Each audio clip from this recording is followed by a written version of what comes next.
Minsan sa buhay parang sobrang bigat ng lahat. Parang kahit anong gawin mo, hindi mo makita kung saan ka pupunta. May mga araw na pagod ka na at parang gusto mo na lang sumuko. Pero may maikling kwento ako para sa'yo.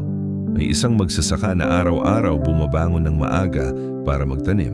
Isang taon, dumating ang matinding tagtuyot. Natuyo ang lupa, namatay ang ilang pananim at halos wala siyang ani. Sinabihan siya ng iba na huwag na lang magtanim ulit dahil wala ring pag-asa. Pero hindi siya sumuko. Araw-araw, kahit walang ulan, patuloy siyang nag-aalaga sa lupa. Nagbubungkal, naghahanda at nag-iipon ng lakas ng loob. Lumipas ang ilang buwan, dumating ang ulan. Unti-unting nabuhay ang lupa at sa tamang panahon, umani siya ng mas masagana kaysa dati. Ang Panginoon ay aking pastol, hindi ako magkukulang.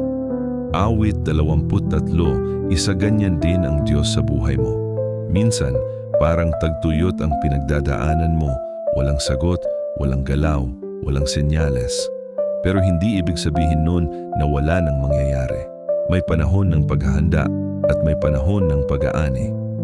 Ang katatagan ay hindi nasusukat sa kung gaano ka kadalas bumangon na walang problema, kundi sa pagpapatuloy mo kahit walang kasiguraduhan.